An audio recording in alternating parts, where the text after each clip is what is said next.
The rain fell in heavy sheets across the forest as lightning cut through the dark sky.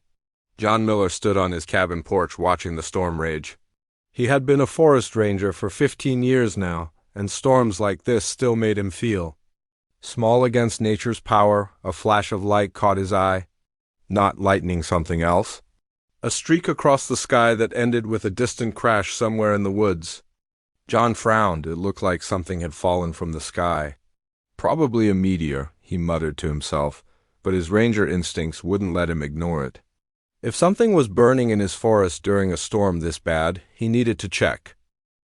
John grabbed his heavy raincoat, flashlight, and emergency pack. The rain beat against his face as he followed the direction of the crash. The forest was dark, but John knew these woods like the back of his hand. After 20 minutes of walking, John saw broken branches and scorched earth. Whatever had fallen had cut a path through the trees. He followed the trail until he reached a small clearing. What he found wasn't a meteor dot, it was a woman. She lay unconscious beside what looked like a metal pod about the size of a small car. The pod was smoking slightly, with strange lights blinking around its edges. The woman wore a silvery jumpsuit unlike anything John had ever seen. "Hey, can you hear me?" John called, rushing to her side. When she didn't respond, he checked for a pulse. It was there, steady and strong. The woman's face was pale with high cheekbones, and her hair was an unusual shade that seemed to shift between deep blue and purple in the flashlight beam. John wondered if it was dyed. He looked at the strange pod again and felt a chill that had nothing to do with the rain. This wasn't any aircraft he recognized. In fact, it didn't look like anything made on Earth. "Focus, John," he told himself. "She needs help." He carefully lifted the woman.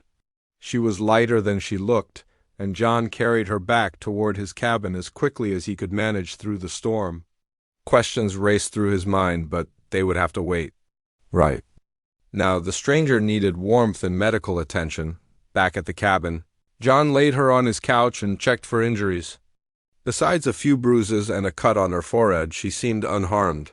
He cleaned and bandaged the cut, then covered her with a blanket as he worked. The woman stirred. Her eyes fluttered open, revealing irises of deep violet. "Definitely not a common color. Where?" she whispered, looking around in confusion. "You're safe," John said gently. "I found you in the forest. You had some kind of accident." The woman sat up suddenly, eyes wide with alarm.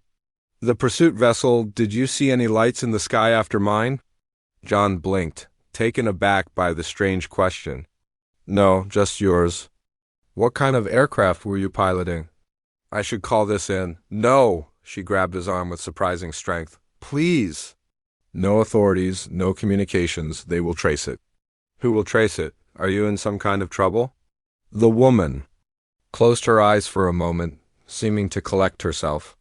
When she opened them again, she looked calmer. "I apologize. I single quotes am disoriented. My name is Lyra." She looked around the cabin. "Is this your dwelling?" John found her choice of words odd. "Yes, this is my cabin. I'm John Miller, Forest Ranger. For this district, look, if you're in trouble, I can help. But I need to know what's going on." Lyra touched her head gingerly. I to not remember clearly. There was danger. "I was escaping." "Beyond that she shook her head. "It's all fragments." John wasn't sure he believed her, but the fear in her eyes seemed genuine. "All right, you can stay here tonight. We can figure things out in the morning." "Thank you, John Miller. Your kindness is unexpected." John showed her to the spare bedroom and found her some old clothes that might fit. "Bathroom's down the hall if you need it. There's water and some painkillers on the knitstand." Lyra looked at the glass of water with curiosity. She picked it up, examined it, then took a careful sip as if she wasn't sure what to expect. "Thank you," she said again, with a formal little nod that struck John as strange. As he turned to leave, Lyra spoke again. "The crash site, others may come looking. It would be best if no one found it. The storm will cover a lot of tracks, but I should report a downed aircraft." "Please," she interrupted. "It's important. I can explain more when I single quotes am recovered." John hesitated. Every part of his ranger training told him to report the crash. But something about Lyra's desperation made him pause. "We'll talk in the morning," he said finally. "Get some rest."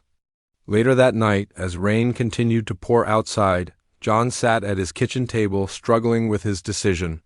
He should call this in. A crashed aircraft, a strange woman with unusual colored eyes and hair, speaking in an accent he couldn't quite place. It all spelled trouble. Around midnight, he heard Lyra moving around. Peering down the hallway, he saw her standing by the window, looking up at the night sky where the storm clouds had begun to clear. She was whispering something in a language he'd never heard before.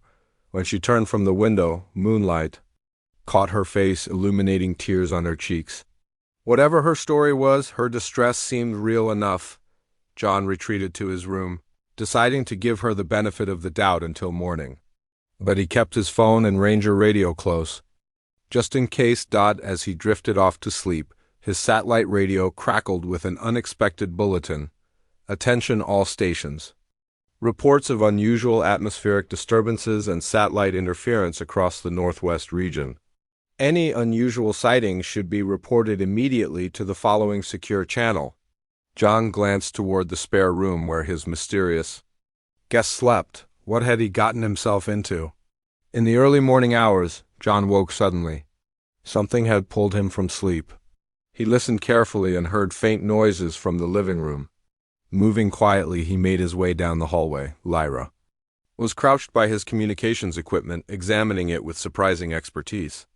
In her hand was a small device that glowed with symbols unlike any language John had seen. "What are you doing?" he asked. Lyra spun around, hiding the device behind her back. For a moment, her eyes seemed to glow in the darkness. "I need to know," John said firmly. "What's really going on here? Who are you, Lyra, if that's even your real name?" The look she gave him was filled with conflict. Finally, she sighed. "You are right to question," she said softly. "And you deserve truth for your kindness. But the truth, John Miller, is more dangerous than you can imagine for both of us." 2 weeks had passed since Lyra arrived at John's cabin. After that first night, she had carefully avoided his questions about her origins, always changing the subject or claiming her memory remained clouded. Despite his suspicions, John had allowed her to stay. Something about her seemed genuinely vulnerable. Even as her behavior grew increasingly strange, John watched as Lyra explored his small garden behind the cabin. She approached every plant with childlike wonder, examining the vegetables as if she'd never seen tomatoes or carrots before. "These red spherical food items," Lyra said, holding up a tomato. "They contain high levels of lycopene, correct?" John raised an eyebrow. "They're just tomatoes." "And yes, they have lycopene. Most people don't describe food that way." Lyra quickly nodded. "Of course.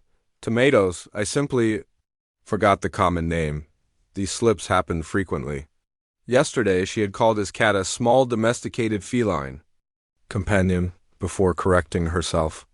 And last week, she had stared at his microwave for 10 minutes, fascinated by how it heated food. John had begun keeping a mental list of all the strange things about Lyra. Her accent was impossible to place. She seemed unfamiliar with basic technology one moment, then displayed surprising knowledge of complex subjects the next. She studied the night sky whenever it was clear, with an intensity that went beyond casual stargazing. "We need supplies," John said. "I'm driving into town. You should come along." Lyra looked uncertain. "Is that necessary?" "You've been wearing my old clothes for 2 weeks. You need things of your own." Lyra considered this, then nodded. "Very well. I would like to observe more of your local customs." The drive to town was quiet. Pine Valley was a small place with just one main street of shops. As John parked his truck, Lyra stared through the window at people walking along the sidewalk. "Remember," John said, "if anyone asks, you're my cousin visiting from out of state." Inside the general store, Lyra moved cautiously between aisles, picking up ordinary items and examining them closely. John grabbed essential groceries while keeping an eye on her. He noticed Mrs. Gould, the store owner, watching Lyra with curiosity. "Who's your friend, John?" Mrs. Gould asked when they reached the checkout. "My cousin," John replied smoothly. She's staying with me for a while. Nice to meet you, dear, Mrs. Gould said to Lyra. Where are you from? Lyra froze for a second before answering. I come from ... very far away. She means Denver, John added quickly. As they left the store, Lyra suddenly tensed. A convoy of 3 black military-style vehicles drove slowly down the main street. Men in uniform were visible through the windows. We need to leave, Lyra whispered, her face pale. Now. John noticed how her hands trembled. Do you know them? Please, John, we must go. They returned to the truck, but before they could drive away, 2 men in dark suits approached. They looked official, with close-cropped hair and stern expressions. Excuse me, sir, one said, showing a badge. Agent Kevin Wright, Department of Defense. We're conducting a survey of the area regarding some unusual atmospheric readings. Have you noticed anything strange lately? Lights in the sky, unexplained sounds? John felt Lyra stiffen beside him. Nothing unusual, he replied. Just the storm a couple weeks back. The agent's partner studied Lyra. And you, miss? Seen anything out of the ordinary? No, Lyra said quietly. Nothing. Agent right-handed. John, a card? If you do notice anything, please call this number immediately. It's a matter of national security.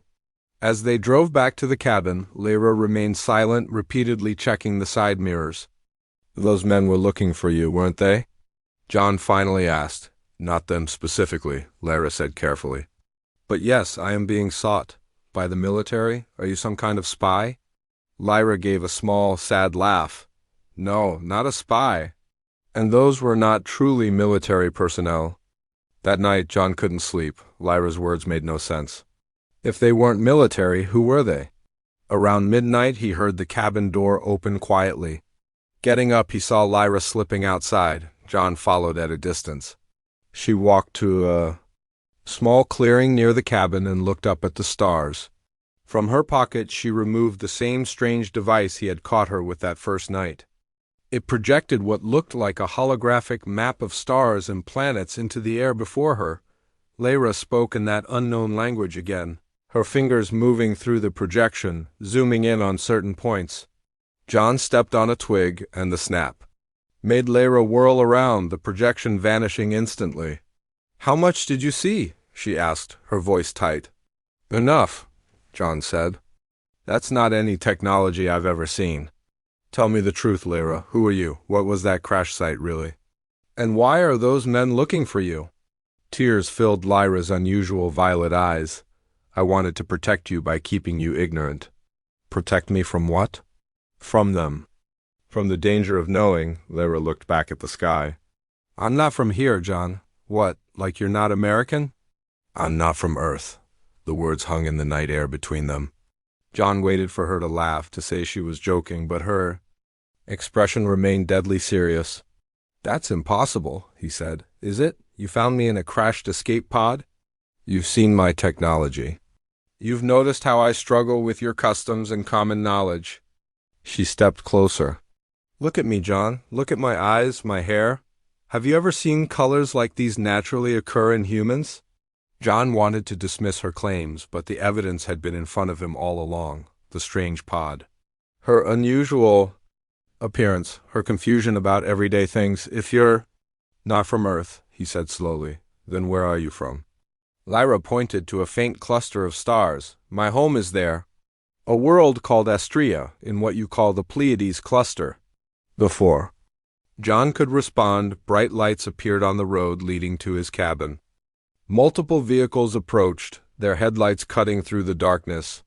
They found us, Lyra whispered, fear evident in her voice. The men from town? No, something worse.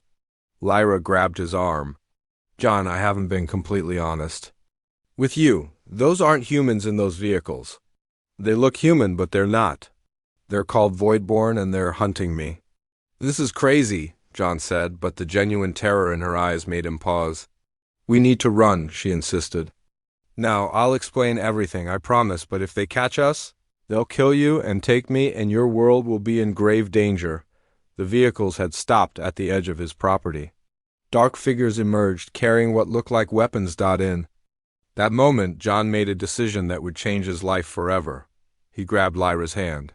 "This way," he said. "I know these woods better than anyone. If we need to disappear, I can make that happen." As they slipped into the darkness of the forest, John glanced back at his cabin one last time, wondering if he would ever see it again. John and Lyra moved quickly through the dark forest. The moon provided just enough light to navigate between the tall pines. John led the way, stepping carefully over fallen logs and around thorny bushes. Behind them, flashlight beams cut through the trees as their pursuers entered the woods. "This way," John whispered, guiding Lyra down a steep slope toward a small stream. "Walking through water will hide our scent and footprints?" "They don't track by scent," Lyra replied, but followed him into the cold water anyway. "They have thermal imaging technology," John paused. "If that's true, we can't hide. Water will confuse their sensors temporarily. But we need a better plan." Lyra looked around desperately. "Is there shelter nearby? A cave, perhaps?" John thought for a moment. "There's an old mining tunnel about 2 miles east. It goes deep into the mountain." They moved quickly through the stream for nearly half a mile before climbing out onto a rocky bank that wouldn't show footprints. John's ranger training was proving valuable, but he struggled to accept what was happening.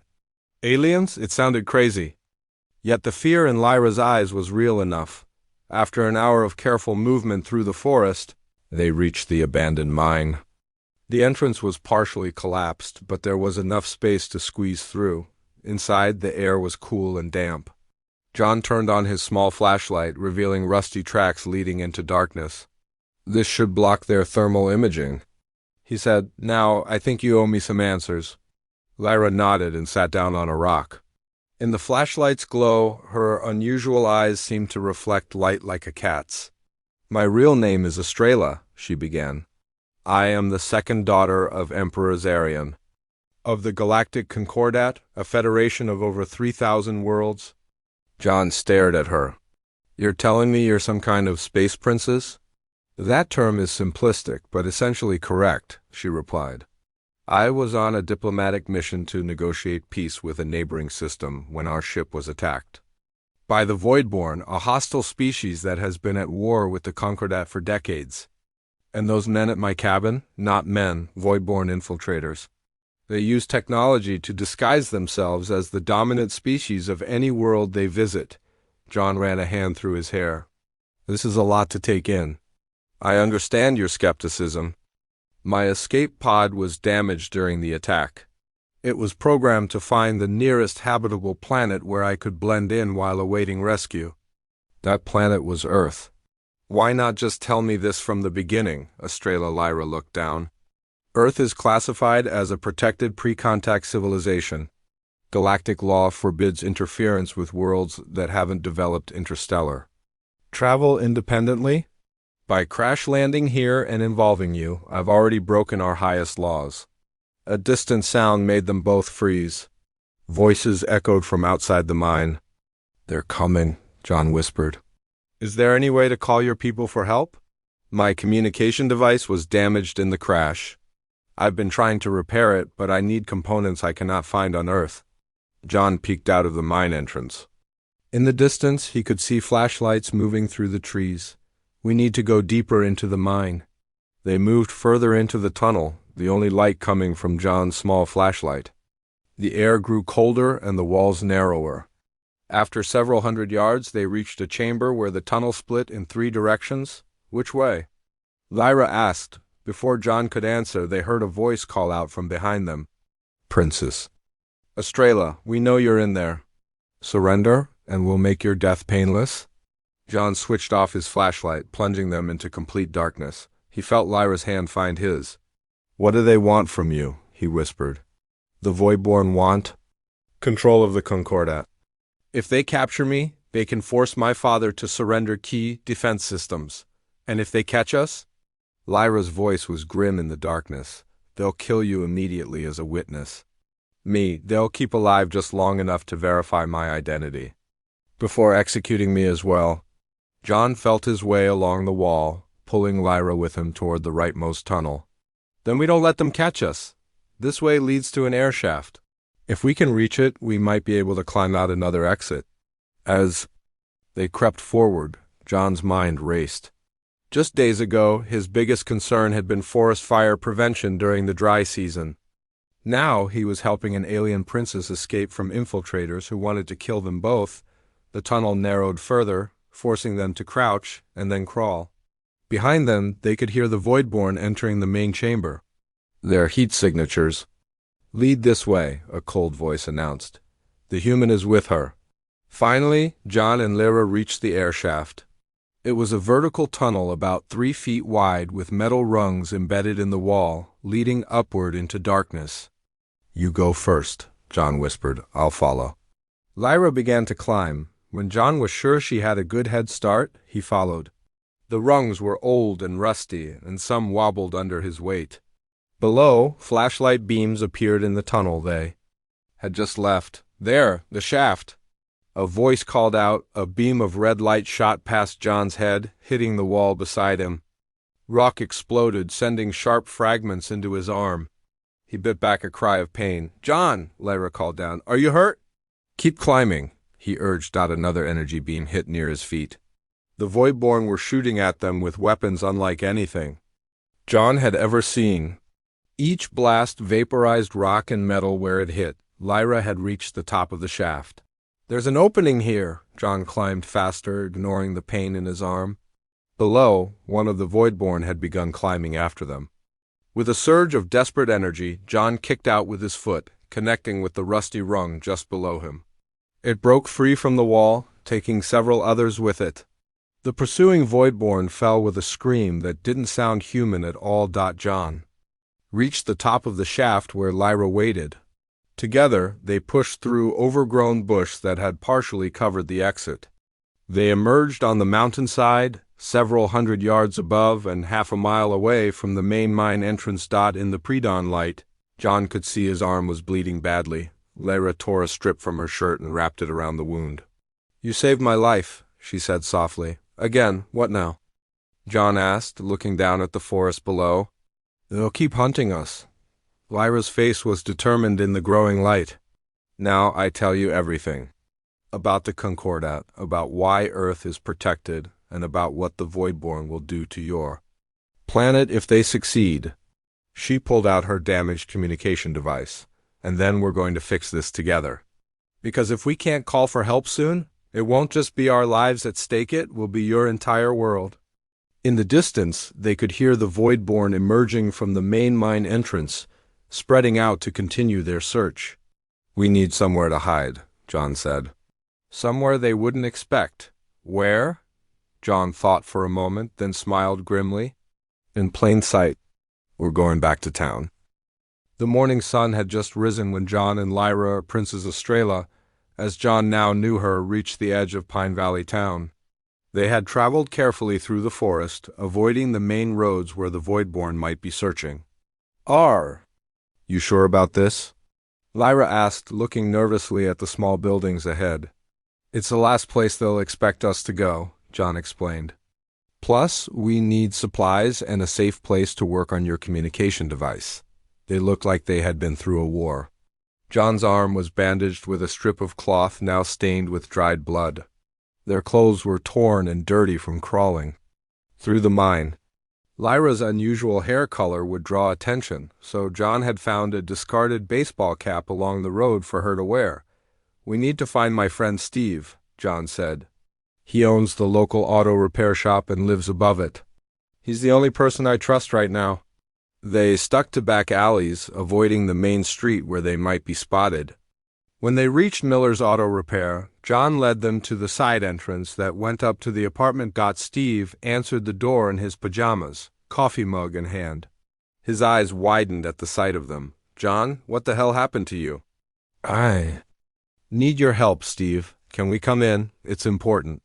Steve hesitated only a moment before stepping aside. "You look like you got dragged through hell backwards."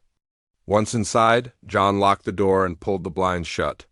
Steve watched with growing concern. "You're acting strange, John, and you're bleeding. Should I call a doctor?"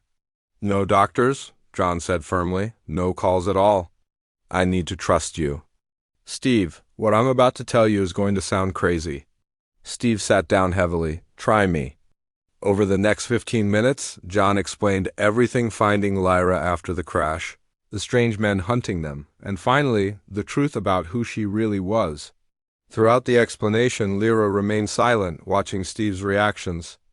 Carefully, when John finished, Steve stared at them both.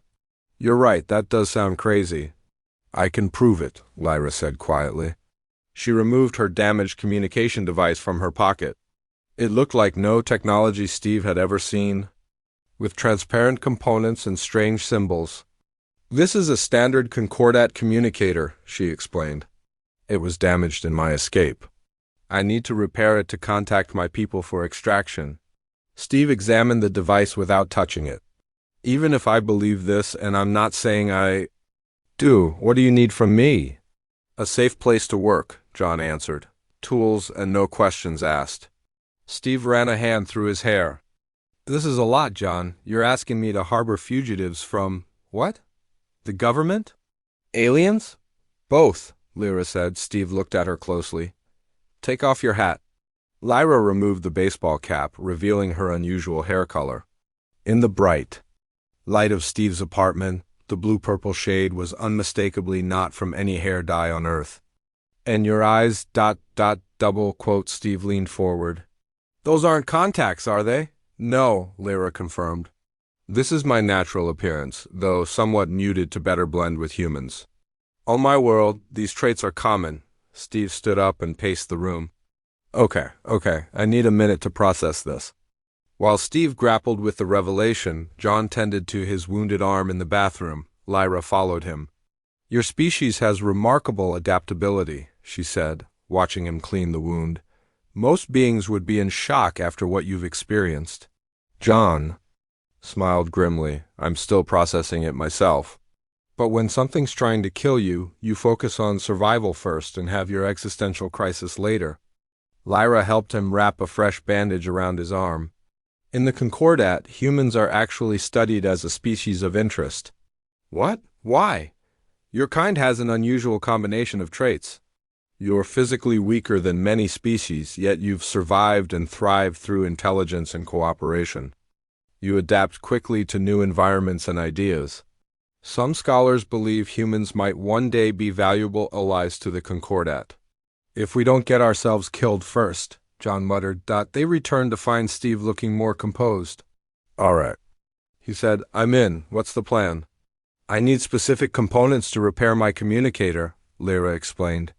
"Some can be salvaged from your Earth technology, but others I may need to create substitutes for." Steve nodded. "My shop has tools and parts. We can work there after hours." "The Voidborn will be watching transportation hubs," John said. "Airports, bus stations, highways. But they don't know about you, Steve. As far as they know, I'm alone with Lyra somewhere in the forest." "What exactly are these Voidborn?" Steve asked. "You said they look human but aren't." "They're a predatory species," Lyra explained. "Their natural form is quite different from human staller, with gray skin and no hair. Their technology allows them to create disguises based on the dominant species of any world they infiltrate." "How do we tell them apart from real humans?" "It's difficult. Their disguises are nearly perfect, but they struggle with emotional responses and complex social interactions. They can mimic human behavior, but it often seems ... rehearsed." John thought about the agents they had encountered. "Like those men in town, their questions seemed scripted?" "Precisely," Lyra nodded.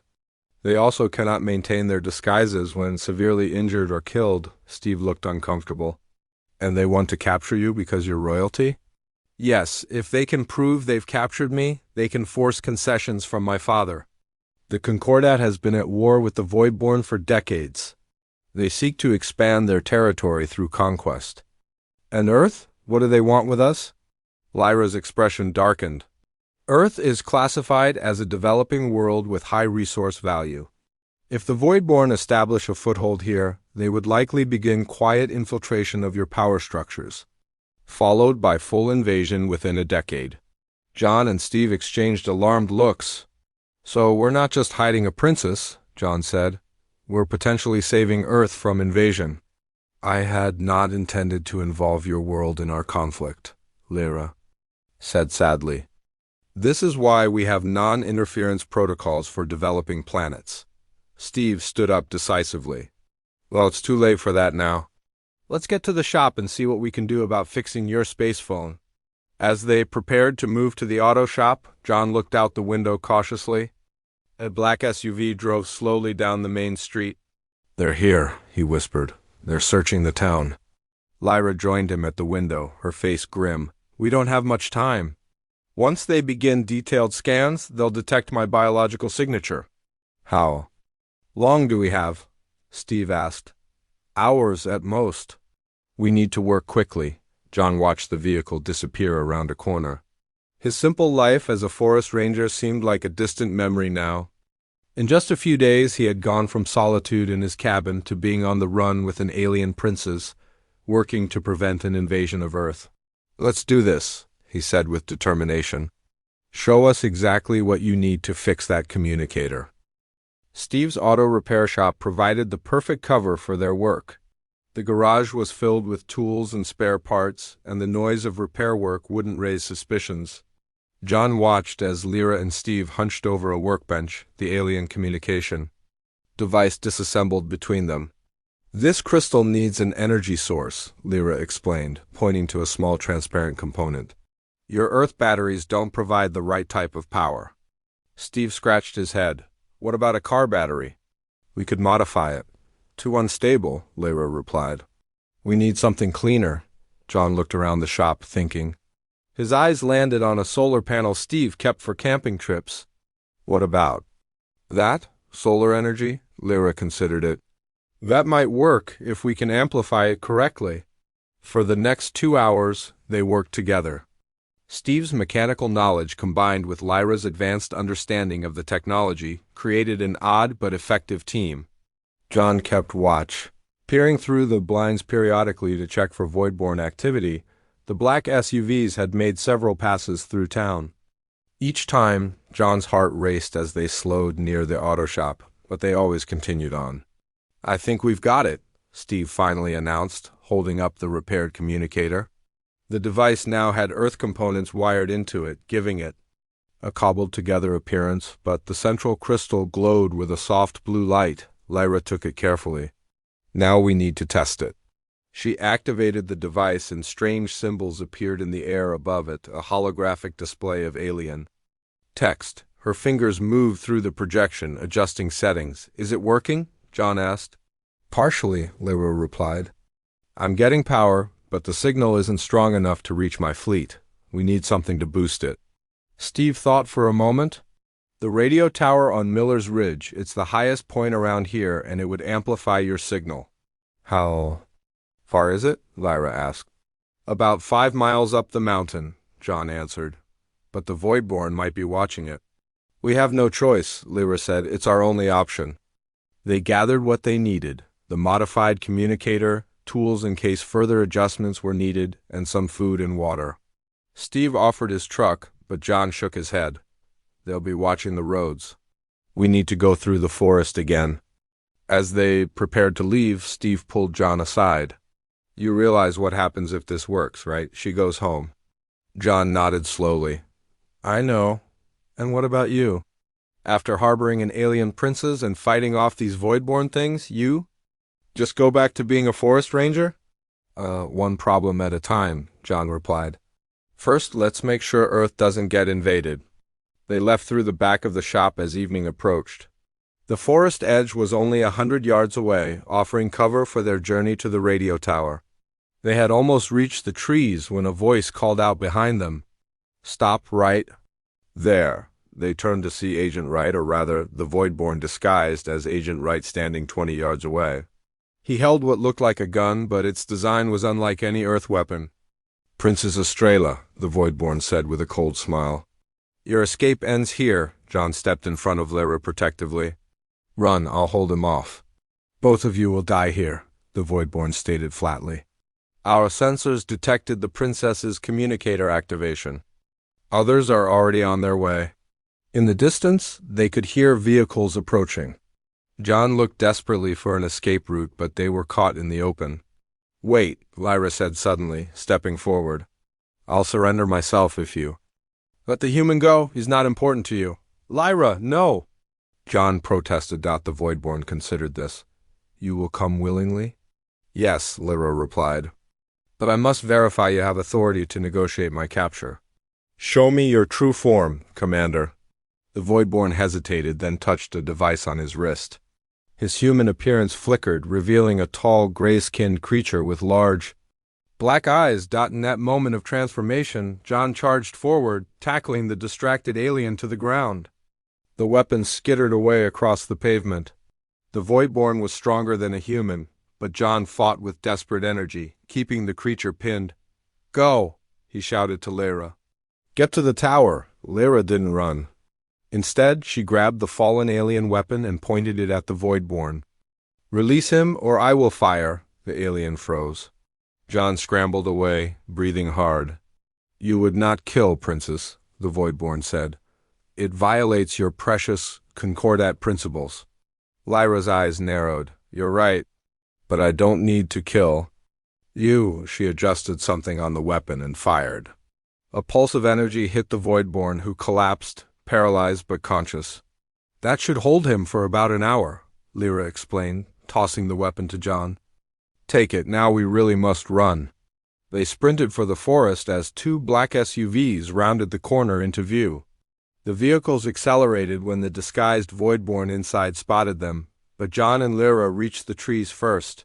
Once in the forest, John's knowledge of the terrain gave them an advantage. This way, he said, leading Lyra up a steep path.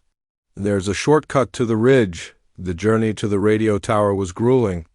They climbed steadily upward, hearing the sounds of pursuit behind them. The Voidborn had abandoned their vehicles and were following on foot, their inhuman stamina allowing them to gain ground. As night fell, the radio tower came into view, its red lights blinking against the darkening sky. They reached the chain-link fence surrounding it, breathing hard from the climb. We need to get up there, Lyra said. Pointing to the top of the tower where the main antenna stood, John cut through the fence with wire cutters from Steve's shop. They slipped inside and began climbing the maintenance ladder that ran up the side of the tower. Below, they could see flashlight beams as the Voidborn entered the compound. Hurry! John urged. At the top of the tower, the wind blew fiercely. Lyra connected her communicator to the antenna array, her fingers working quickly. The device began to glow brighter, the symbols in its holographic display spinning rapidly. Is it working? John asked, glancing down nervously. The Voidborn.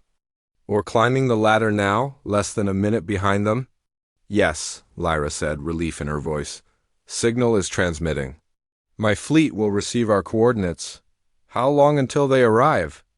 Minutes if they're in range, hours if not. She looked at John, her violet eyes filled with concern. We may not have hours. The first Voidborn reached the platform. John aimed the alien weapon and fired. The energy pulse hit the creature, causing it to lose its grip and fall, but more were coming. Whatever happens, John said, I don't regret helping you. Lyra touched his face gently.